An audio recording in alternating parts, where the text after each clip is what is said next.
இன்றைய வேளாண் தொழில்நுட்ப பகுதியில் முயல் இறைச்சி குறித்து திண்டுக்கல் மாவட்டம் கொடைக்கானல் மன்னவன்னூர் தென்மண்டல மத்திய செம்மறியாடு மற்றும் உரோம ஆராய்ச்சி நிலையத்தின் முதன்மை விஞ்ஞானி டாக்டர் எஸ் ஜெகவீர பாண்டியன் அவர்கள் தரும் தகவல்கள்.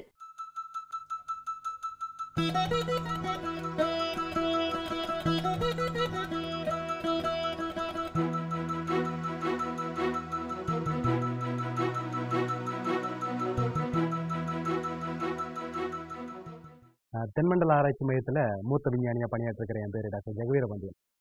இப்போ நீங்கள் பார்த்துக்கிட்டு இருக்கிறது இது ஒயிட் ஜெயண்ட் அப்படின்னு சொல்லப்படுற ஒரு முயல் இனம். இறைச்சிக்கான ஒரு பிரத்யேகமான இனம்னு கூட சொல்லலாம். இந்த முயலோட வளர்ந்த முயலோட எடை 4.5 கிலோவிலிருந்து 5 கிலோ வரலையும் கூட வரும். இப்போ நம்ம கையில் வச்சுக்கிட்டு இருக்கிறது ஒரு பெண் முயல், தாய் முயல். இந்த முயல் சாதாரணமாக ஒரு முறை குட்டி போடுது அப்படின்னா 8லிருந்து 10 குட்டி வரலையும் சாதாரணமாக போடும். பிறக்கும்போது ஒரு குட்டியோட எடை வெறும் 50 கிராமாக இருக்கிறது. 6 வாரம் கழிந்து பார்த்தீங்க அப்படின்னா 900 கிராம் வரலையும் போகும். சில நேரம் 1 கிலோவுக்கு வரையும் போகும். இந்த வேகமான வளர்ச்சியும் அதே சமயத்தில் கூடுதலான எண்ணிக்கையில் குட்டிகளை தர்ற இந்த ஒரு பிரத்யேக குணம் தான் இந்த முயலை இன்னைக்கும் நம்பர் 1 இறைச்சி முயலாக கொண்டு வந்து வைக்குது. இந்த முயல் பிறந்து சரியாக ஒரு 4 மாதத்திலிருந்து 5 மாதத்திற்குள்ள பருவம் எய்தும். அதற்கு பிறகு 1 மாதத்திற்கு திணை காலத்தில் குட்டிகளை ஈன தொடங்கும். இதுதான் இந்த இனப்பெருக்க சுழற்சி. ஒரு முறை ஒரு தாய் முயல் குட்டி போடுது அப்படின்னா முதல்ல சொன்ன மாதிரி 8லிருந்து 10 குட்டிகள் வரலையும் கூட பார்க்கலாம். எக்ஸப்ஷனல் சர்க்கம்ஸ்டன்சஸில் 12 குட்டி 14 குட்டியும் போடுறது உண்டு. குட்டிகளோட எண்ணிக்கை குறைவாக இருக்கும்போது குட்டிகள் நல்லா திடமாக வளரும். அதே போல் போதுமான அளவு தாய்ப்பால் கிடைக்கிறதுனால அந்த குட்டிகள் நல்ல உடல் எடையை குறைந்த காலத்தில் பெறும். அதுதான் இறைச்சி முயலோட தனித்துவமான குணம். அந்த குணத்தை கணக்கில் வைக்கும்போது இந்த தென்னிந்திய ஆராய்ச்சி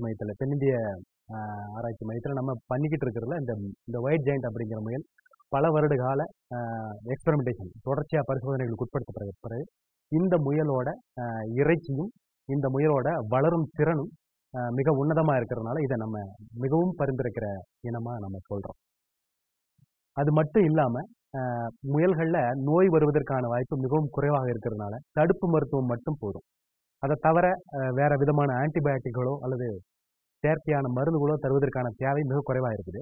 இது ஒரு ஆர்கானிக் மீட்டுன்னு கூட சொல்லலாம். என்ன காரணம்னா இதில் அதிகமான அளவு கெமிக்கல், அதாவது மருந்துகள் பயன்படுத்துவதற்கான தேவை குறைவாக இருக்குது அப்படிங்கிற காரணத்தினால இதை நம்ம அந்த மாதிரி சொல்லலாம். மிக வேகமாக பல்கி பெருகக்கூடியது. ஒரு வருஷத்திலேயே ஒரு தாய் முயல் கிட்ட இருந்து குறைந்தது 35லிருந்து 50 குட்டிகள் வரை கூட நம்மளால எடுக்க முடியும். அந்த மாதிரியா வேகமாக பெறுகிறதுனால இந்த முயல் இறைச்சி முயல் இனம் அப்படிங்கிறது அடுத்த வரும் காலங்களில் இறைச்சிக்கான தேவையை பூர்த்தி செய்வதற்காக இருக்கிற ஒரு மிகச்சிறந்த ஆதாரமாக நம்ம பார்க்கணும். இறைச்சிக்கான முயல் அப்படிங்கிறப்ப இறைச்சி அப்படின்னு வரும்போது அதில் 2 பெரும் வகைகளாக பிரிச்சிருக்காங்க. சிவப்பு இறைச்சி, வெள்ளை இறைச்சி. முயல், மீன், கோழி இறைச்சி இது எல்லாமே வெள்ளை இறைச்சி வகையில் வரும். வெள்ளை இறைச்சி அப்படின்னா வெளுத்த நிறத்தில் இருக்கிறது ஒன்று, அதில் இருக்கிற கொழுப்போட அளவு மிக குறைவாக இருக்கிறது ஒரு காரணம். இது குறைவாக இருக்கிறதுனால சில பலாபலன்கள் உண்டு. இது சார்ந்த அறிவியல் சார்ந்த மருத்துவ அறிக்கைகள் நிறைய வெளியாகுது. இதெல்லாம் தொகுத்து சொல்லும்போது அவங்க சில விஷயங்களை சொல்கிறாங்க.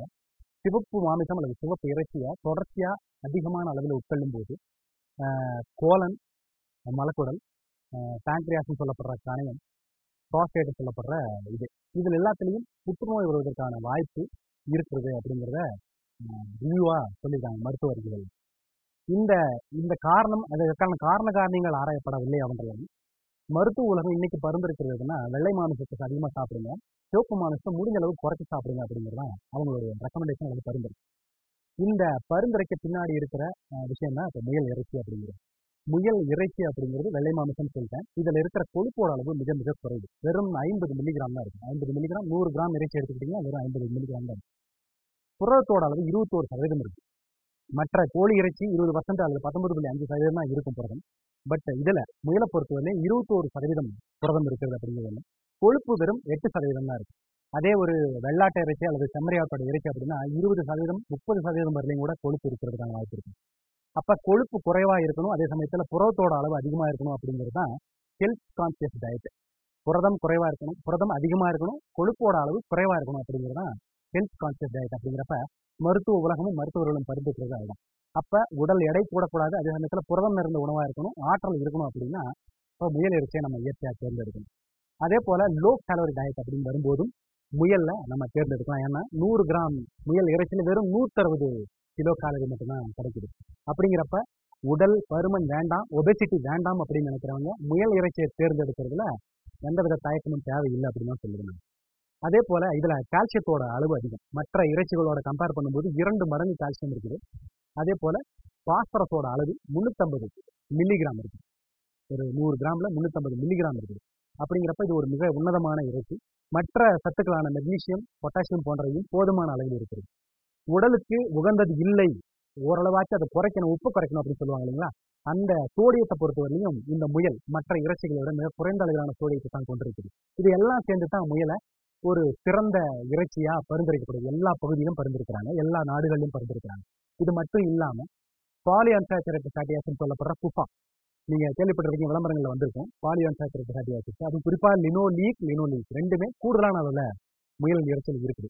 இதயத்துக்கு ரொம்ப நல்லதாக சொல்கிறாங்க, நல்லதாக பயன்பாட்டில் இருக்குது. அப்படிங்கிறப்ப இதை நம்ம பரிந்துரைக்கணும். இந்த முயல் இறைச்சியை சாப்பிட்றதுனால எந்த விதமான ஜீரண அசம்பாவிதங்களோ அல்லது அஜீரண கோளாறுகளோ வர்றதில்லை அப்படிங்கிறது ஒரு மிக முக்கியமான பாயிண்ட்டு. மீன் சாப்பிடும்போது எப்படி ரொம்ப ஸ்டமக் கம்ஃபர்டபுளாக இருக்குமோ அந்த மாதிரியான கம்ஃபர்ட்டு முயல் இறைச்சியில் இருக்குது. பண்ணை முயல் இறைச்சியை பொறுத்தவரை எந்த விதமான பேட் ஸ்மெல்லோ அல்லது ஒரு மாதிரி ஸ்ட்ராங்கான ஸ்மெல்லோ வர்றது கிடையாது. அப்போ இந்த பண்ணை இறைச்சி அப்படிங்கிறது குழந்தைகள்லேருந்து வயதானவர்கள் வரையிலும் சாதாரணமாக சந்தோஷமாக தேர்ந்தெடுக்கிறதுக்கான ஒரு வாய்ப்பாக தான் நான் சொல்லுவேன். இப்போ நீங்கள் பார்த்துக்கிட்டு இருக்கிறது ஒரு கூண்டு வடிவமைப்பு, முயலுக்கான கூண்டு வடிவமைப்பு. முயல்களை பொறுத்தவரையிலையும் கூண்டுகளில் வளர்க்குறது தான் அறிவியல் பூர்வமான வளர்ப்பு முறைன்னு சொல்லலாம். தரைகள் விட்டு வளர்க்குறதோ அல்லது தொட்டிகள் மாதிரி அமைப்போ வளர்க்குறது அப்படிங்கிறது நோய் தொற்றுக்கான ஏதுவான சூழ்நிலையாக அமைவதால் அறிவியல் பூர்வமாக சொல்லும்போது கூண்டுகளில் வளங்க அப்படிங்கிறத நம்ம அட்வொகேட் பண்ணுறது, தொடர்ச்சியாக சொல்லிக்கிட்டு இருக்கிறது. அப்படி வளர்க்கறதுனால நோய்களுக்கான தொற்று குறையும். அதே போல் ஒவ்வொரு முயலையும் தனிப்பட்ட முறையில் நம்ம கவனம் செலுத்தி அதை எந்த விதத்தில் நம்ம மேற்கொண்டு நல்லபடியாக செய்யலாம் அப்படிங்கிறதுக்கு ஒரு வாய்ப்பு உண்டாக்குறதுக்கான அமைப்பாக இருக்கும். இப்போ இது இந்திய அரசோட பட்டியல் வகுப்பினருக்கான துணை திட்டத்தின் கீழே இந்த கூண்டை நம்ம வடிவமைத்தோம். இதோட நோக்கம் என்னென்னா, இந்த தென்மண்டல ஆராய்ச்சி மையம் ஆராய்ச்சி மட்டும் இல்லாமல் விவசாயிகளோட நேரடியாக களத்திலையும் பணியாற்றுது. அந்த விதத்தில் வாழ்வாதார மேம்பாடை மனசில் வச்சு சமூகத்தில் புறக்கணிக்கப்பட்ட அல்லது வசதி குறைந்த அவங்களுக்காக சிறப்பாக வடிவமைக்கப்பட்டு இதில் 2 தாய் முயல்கள் 1 ஆண் முயல் என்ற விகிதத்தில் நம்ம முயலையும் கொடுக்குறோம், அதே போல் கூண்டையும் கொடுத்துருக்கோம். இந்த மாதிரி சமீப காலத்தில் ஒரு 60 முயல் ஆர்வலர்களை பயிற்சி கொடுத்து அவர்களை தயாராக்கி அவர்களுக்கு இது போன்ற விவசாய இடுபொருட்களையும் கொடுத்துருக்குறோம். அப்படி கொடுக்கறது மூலமாக அவங்களுடைய வாழ்வாதாரம் கொஞ்சம் கொஞ்சமாக மேம்படுவதற்கான வழியை நம்ம ஏற்படுத்தி கொடுக்குறோம். இந்த அமைப்பை பொறுத்தவரையிலையும் 2 தாய் முயல் 1 ஆண் முயல் அப்படிங்கிறது இதோட கெப்பாசிட்டி. அதோட குட்டிகளையும் இதில் நம்ம வளர்த்து எடுக்கலாம். ஒரு சாதாரணமாக ஒரு தாய் முயல் குட்டி போட்ட பிறகு தாய் முயலோட இருக்கிற குட்டியை 42 நாட்கள் கழித்து நம்ம அதை பிரிச்சிடுவோம். அதுக்கப்புறம் ஒரு 60 நாட்கள் வரை 100 நாட்கள் வரை நம்ம மொத்தமாக வச்சிருக்கிற மாதிரி இருக்கும். அப்படி வச்சிருக்கும் போது அது 2 கிலோ 2.5 கிலோ எடையை அடைஞ்சிருச்சு அப்படின்னா அது மார்க்கெட்டிங் வெயிட் அடைஞ்சிருச்சு, அது மார்க்கெட்டுக்கு போகலாம். அது வரையிலும் வைக்கிறதுக்கான வசதி இந்த கூண்டு வடிவத்தில் இருக்குது. இந்த சிறிய அளவிலான பேக்யார்ட் ராபிட்ரி புறக்கடை வளர்ப்பு அப்படிங்கிறது சமூகத்தில் பரவலாக இது எல்லா பக்கத்திலையும் வளர்க்கும் போது முயலோட உற்பத்தி அதிகமாகும், இறைச்சி தேவையை நம்மளால் ஓரளவு பூர்த்தி செய்ய முடியும் அப்படிங்கிறதான் நம்ம இதில் தெரிஞ்சுக்க வேண்டியது. மேலும் விவரங்கள் பெற டாக்டர் எஸ் ஜெகவீர பாண்டியன் அவர்களை 08056811866 என்ற கைபேசி எண்ணில் தொடர்பு கொள்ளவும்.